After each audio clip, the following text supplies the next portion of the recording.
हमारे साथ हैं झारखंड के मुख्यमंत्री और झारखंड मुक्ति मोर्चा के अध्यक्ष हेमंत सोरेन। सर, कहा यह जा रहा है कि राज्यसभा की सीट को लेकर कांग्रेस और आपकी पार्टी के बीच में ठनी हुई है। कल आपने सोनिया गांधी से मुलाकात की, क्या कुछ बात बन गई? देखिए, आदरणीय सोनिया गांधी जी से पहले हम लोगों ने टेलीफोनिक बातचीत भी की थी, तो हमने उस समय स्पष्ट रूप से कहा था कि झारखंड मुक्ति मोर्चा के लिए कोई निर्णय नहीं लेगा और जो भी निर्णय होगी कांग्रेस आलाकमान से वार्तालाप करने के उपरांत ही निर्णय लिया जाएगा। बिल्कुल ये पहले से ही बात थी और उसके अनुरूप मैं आज कल रात को आदरणीय सोनिया गांधी जी ने हमें समय दिया, काफ़ी लंबा हम लोगों ने वार्ताएं की, लगभग 1 घंटा से अधिक उन्होंने समय दिया।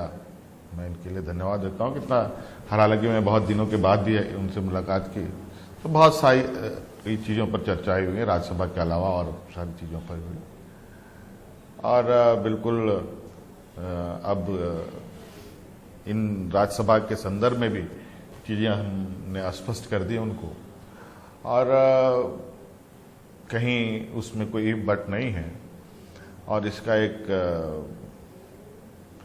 विधिवत घोषणा है जो है वो थोड़ा सा एक स्ट्रेटेजिकली अभी हम आपके साथ नहीं शेयर कर सकते। अभी मैं जाने के बाद झारखंड से उस विषय को हम लोग आदरणीय गुरु जी के सहमति से आदरणीय मैडम की भावना के साथ रखा जाएगा और अनाउंसमेंट किया जाएगा। तो कोई कंफ्यूजन नहीं है? कोई बिल्कुल कोई कंफ्यूजन नहीं है। गठबंधन की तरफ से एक प्रत्याशी हम लोग देंगे। लेकिन एक और बात करें कि चुनाव आयोग में आपके खिलाफ जो मामला है उसमें भी आपको जवाब देने के लिए टाइम मिल गया है 14 जून तक जो है। क्या कहना है जो आरोप आप पर लगाए गए हैं अयोग्यता को लेकर, लाभ के पद को लेकर? नहीं, मतलब देखिए, जो टाइम दिया गया है वो मेरा कानूनी अधिकार भी है, लेकिन जिस तरीके से समय का चयन हो रहा है मुझे लगता है कि मेरे से ज़्यादा हड़बड़ी चुनाव आयोग को है और मैं उसको बिल्कुल उसके कानूनी सवालों का जवाब देने के लिए बिल्कुल मैं तैयार हूं। मुझे कोई मेरे लिए उसके लिए कोई प्रश्न नहीं है कि ये नहीं है कि मुझे नहीं देना है, क्योंकि राज्यसभा चुनाव है, हम लोग विधायक हैं, हम लोग चुनाव में हिस्सा लेते हैं। अगर चुनाव में हिस्सा नहीं लेने देने का अगर कोई मंशा कहीं है तो अलग विषय है, लेकिन मुझे नहीं लगता। भारत चुनाव आयोग इस बात को जानता है, लोकतांत्रिक व्यवस्था है, तो मुझे समय मिली है और समय पर मैं अपनी जवाब दे दूंगा। जो आरोप आप पर लगाया गया है, मेरे आरोप पर आपने देखा होगा कि आपने कई देश के सर्वोच्च जजेस ने भी अपने पक्ष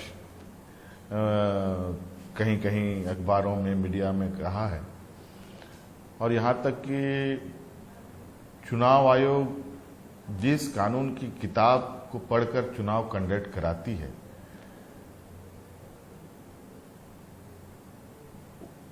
उस किताब के लेखक ने भी इस संदर्भ में अपनी बातों को रखा है और इस आरोप को लेकर के retired chief justice of India supreme court के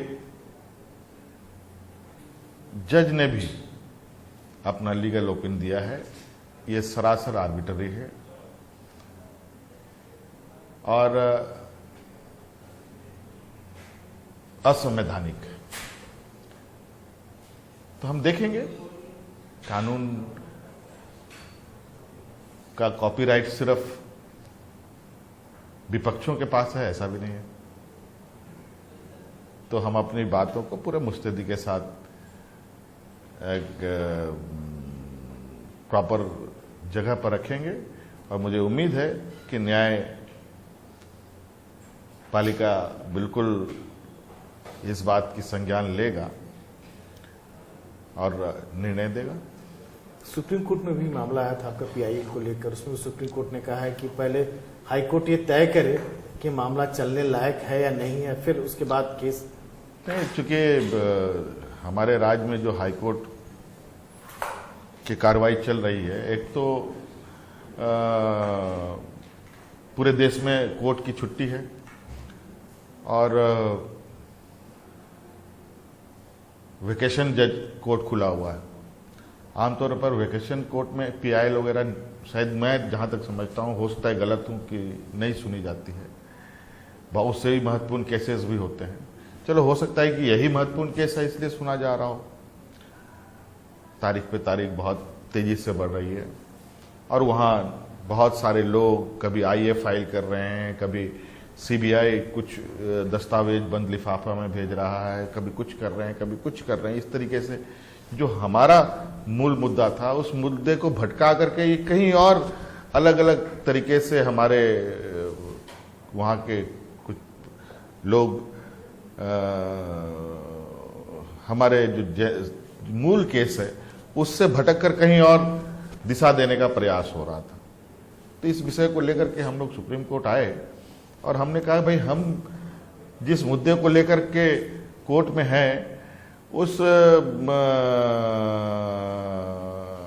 विषय को ना सुन करके चीजें इधर उधर हो रही हैं।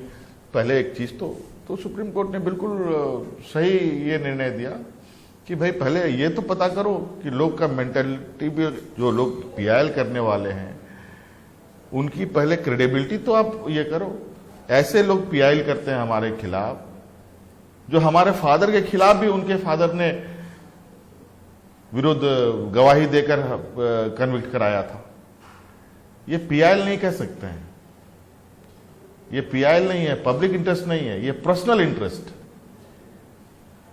ये व्यक्तिगत दुश्मनी निकालने के लिए ये काम किया गया, नहीं तो कोई और भी हो सकता था। लेकिन सर, मनरेगा से लेकर खनन पट्टा से लेकर हर मामले में आपके खिलाफ, सरकार के खिलाफ भ्रष्टाचार के आरोप लगाए जा रहे हैं। वो देखिए, विपक्ष का काम तो है आरोप लगाना।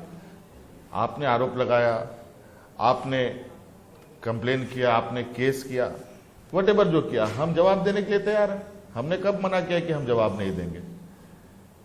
और हम जगहों पर जवाब देंगे। हम बीजेपी को तो जवाब नहीं देंगे ना, हम तो कोर्ट को जवाब देंगे, हम इलेक्शन कमीशन को जवाब देंगे। जो हमसे सवाल करेगा संवैधानिक संस्थाएं, हम उनको जवाब देंगे। बीजेपी को जवाब देके हम क्या करेंगे? उन्होंने तो आरोप लगा दिया। क्या वो वही कोर्ट हैं? क्या वही जज हैं? तो ये इसको एक दुकान भोंपू लगा करके पूरे शहर में घूम रहे हैं। और हम, मुझे पूर्ण विश्वास है ये दूध का दूध पानी का पानी होगा। और घोटाला क्या चीज का है ये भी स्पष्ट होगा। आज मनरेगा का घोटाला हमारा थोड़ी है, 2008 का केस है साहब। और 2008 में कौन था? मैं तो नहीं था, ना मैं एमपी था, ना एमएलए था, मैं तो पॉलिटिकल जगहों पर था ही नहीं। मैं अपना पार्टी का सिपाही के रूप में काम कर रहा था। तो वो आरोप मेरे ऊपर कहां का? और माइंस घोटाला की बात कहां से आई? माइंस घोटाला का अगर करना है तो हेमंत सोरेन मात्र 80 डिसमिल के लिए घोटाला करेगा? मुख्यमंत्री की इतनी ही वजन है? पूरे राज्य में खनिज संपदा से भरा हुआ हमारा राज्य है।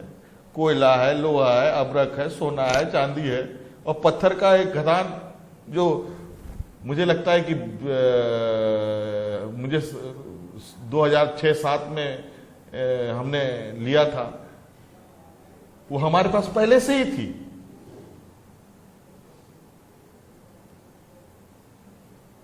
अब हमारे पास 2-4 कपड़े हैं, मैं आज इसको पहनूं, कल उसको पहनूं, तो उसमें इनकी पेट में दर्द।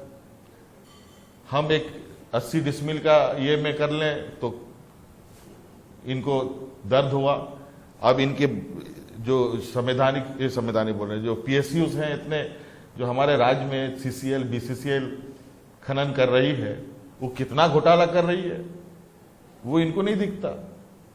लेकिन आपके खिलाफ शिकायत पर शिकायत। और मजेदार बात, मेजर मिनरल नहीं, माइनर मिनरल में घोटाला। सबसे बड़ी बात, मेजर मिनरल में कोई घोटाला नहीं हो रहा है हमारे राज्य में, कोयला में नहीं हो रहा है जैसे इनके अनुसार, आयरन ओर में नहीं हो रहा है, इनको हो रहा है बालू में, इनको हो रहा है स्टोन चिप्स में। मतलब कहते हैं ना कि, और ये सारे चीजें इनके रीजन की हैं, और पूरा महिमा मंडित सोरेन खानदान को जितना बदनाम करना है, शिबू सोरेन जी पर ईडी पर एफआईआर, लोकपाल पर इन लोगों ने कंप्लेन किया। मैं वही जानना चाह रहा हूं कि आपके खिलाफ शिकायत पर शिकायत, सीबीआई हुआ, ईडी हुआ, चुनाव आयोग हुआ, हर तरफ से ऐसा क्यों होता है? कि इसलिए है ना, वो इसलिए होता है क्योंकि हम काम करते हैं, जो करेगा वो दिखेगा, जो कुछ नहीं करेगा वो कुछ नहीं दिखेगा। और हम बैठने वालों में से नहीं हैं, और इनको पता है कि ये और अधिक दिन रह गया तो 2024 में अपनी वर्तमान स्थिति तो दूर, जब हम सत्ता में नहीं थे तो उनको सत्ता से बेदखल ही सिर्फ नहीं किया मैंने, जो पहला पायदान राज्य के सबसे बड़े दल के रूप में था वो भी हमने उनसे छीना है। तकलीफ तो बहुत बड़ा है इनको। हमारा राज्य आदिवासी बहुल राज्य है, और बहुत ताकत लगाने के बाद एक आदिवासी नौजवान माटी का बेटा आज राज चला रहा है। और आज आप देखिए डबल इंजन की सरकार में कितने धरना प्रदर्शन होते रहे हैं, कितने अलग अलग वर्गों के लोगों ने धरना प्रदर्शन सड़कों पर किया, कितने लाठी डंडे गोली चले, बंदूक के दम पर इन लोगों ने आवाजें बंद की। और आज आप झारखंड में जाके देखिए कितने धरना प्रदर्शन हो रहे हैं। सर आपको डर नहीं लग रहा है? सर सरकार गिरा देंगे, कहा यह जा रहा है कि राष्ट्रपति चुनाव से सरकार क्या साहब, देखिए हमें पता है आदिवासी, दलित, पिछड़ा, अल्पसंख्यक संघर्ष नहीं करेगा तो सरवाइव नहीं करेगा। हम लोग जंगलों में रहने वाले लोग हैं, अगर जंगल में सतर्क नहीं रहे तो मारे जाएंगे। और संघर्ष ही हमारा जीवन है, और सत्ता में रह करके भी हमारा संघर्ष अभी भी जारी है। लेकिन ये वर्तमान जो परिदृश्य विपक्ष के द्वारा संवैधानिक संस्थाओं का उपयोग कर, इनको पता है कि 2024 इनके लिए बहुत बड़ा गला का हड्डी मैं बनूंगा, तो इनकी छवि को इतना खराब करो कि ये हमारे सामने खड़े ना हो पाए। सर आपकी एक अधिकारी है पूजा सिंघल, कई सारे आरोप लगे हैं, आप पर भी घेरने की कोशिश की गई बीजेपी के द्वारा, क्या कहेंगे आप? देखिए हमारे राज्य में ईडी की एंट्री हुई है, इन्फोर्समेंट डायरेक्टरेट के लोगों का, और वो रास्ता था हमारे जो राज्य के पदाधिकारी पूजा सिंघल के 2008 में जब वो डिस्ट्रिक्ट जिले में पदस्थापित थी जिला प्रमुख के रूप में, उस समय का कोई मनरेगा का केस है। अब बताइए 2008 में कौन था? मैं तो नहीं था, मैं तो ना एमपी था ना एमएलए था।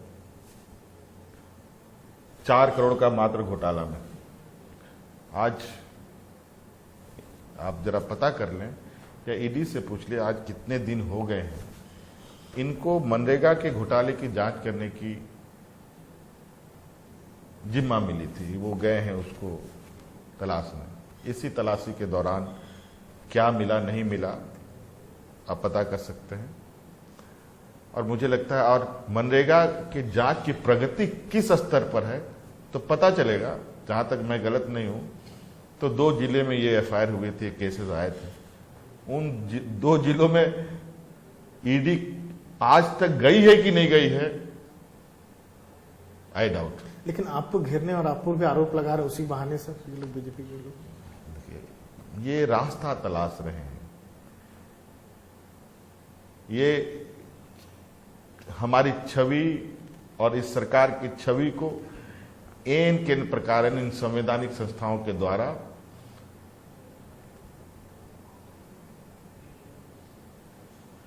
बदनाम करने का एक षड्यंत्र है, जो ये नाकाम तो 200% होंगे। सच्चाई होगी तब ना। आप कितने दिन गलत चीजों को लेकर के आप आगे बढ़ सकते हो?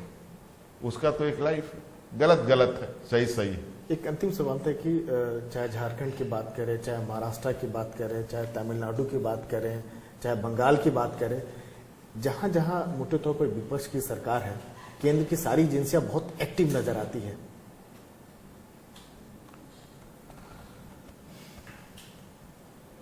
पूजा सिंघल जी के संदर्भ में छापामारी हुई। पूजा सिंघल जी के यहाँ क्या मिला नहीं मिला, कथित तौर पर किसी कोई मेरे ख्याल से चार्टर्ड अकाउंटेंट रहा, उसके यहाँ कुछ पैसे मिले और उस पैसे का लेखा जोखा चल रहा है कि ये पैसा कहाँ से आया, किसका है, किसके पास जाना है। ये लोग इस पर लगे हैं काम। मैं जानना चाहता हूं, ऐसी ही घटना शायद ईडी ने कहीं छापा उपा मारा था, ईडी या सीबीआई यूपी में, जहां कितने करोड़ रुपए मिले थे? 300 करोड़ रुपए मिले थे। 300 करोड़ रुपए मिले थे। कहां गए वो पैसे? एक्चुअली इनको लगता है कि हम आदिवासियों के पास तो कोई पहुंच है नहीं, कोई कानूनी ज्ञान है नहीं, इनको जैसे तैसे बेवकूफ बनाना बहुत आसान है। लेकिन उनको इस बात से अवगत कर देना चाहता हूं कि हम लोग उस वर्ग, उस समाज से आते हैं जहां हर कोई बिल्कुल ये बात सही है कि इनके जैसा बौद्धिक, सामाजिक, राजनीतिक ताकत ना रखते हों, लेकिन हम लोगों में से एक ही आदमी ऐसा बाहर आ जाता है जो उनके 100 के बराबर हो जाता है। तो वो हमें इसका भपकी और डराने का कोशिश करना का वो जो मंशा है वो छोड़ दें। क्या आएगा क्या नहीं आएगा, आपने कल परसों देखा, मुझे कल कहीं खबरों में मैं पढ़ रहा था, इफ्को का उद्घाटन, इफ्को का कोई योजना का उद्घाटन देश के प्रधानमंत्री जी ने किया। उसमें कथाकथित जो सीईओ हैं, जिनका पेपर में भी नाम आया, शिलापट में भी उनका नाम है, सीबीआई ईडी का उन पर केस है 600-700 करोड़ रुपए का, और इन्हीं के सांसद ने उस पर केस किया और उसी से गुलदस्ता ले रहे हैं। मतलब आज के देश की सरकार, देश का सबसे बड़ा ड्राई क्लीनर है। सब गंदे बुरे आदमी वहां जाओ, सब साफ हो जाओगे, और बाकी जितने उससे बाहर हैं सारे बुरे। लेकिन हमें पता है अपनी रक्षा कैसे करनी है, हमें पता है अपने राज्य की रक्षा कैसे करनी है। आज हमारे 1,36,000 करोड़ रुपया हमें क्यों नहीं दे रहे, बाकी राज्यों को ये दे रहे हैं। मैं तो कहता हूं भारत सरकार को, मुझे पता है आपके पास क्षमता नहीं है 1,36,000 करोड़ रुपए देने का हमको, हमें उसका इंटरेस्ट ही दे दो, हम उतने में राज्य को आगे बढ़ा लेंगे। ये थे झारखंड के मुख्यमंत्री हेमंत सोरेन, जिनका ये कहना है कि अपने लोगों के लिए वो लड़ते रहेंगे और सरकार के गिदर भपकी से किसी भी सूरत हाल में डरने वाले नहीं है। नई दिल्ली में कैमरामैन अशोक माले के साथ राजीव रंजन, NDTV।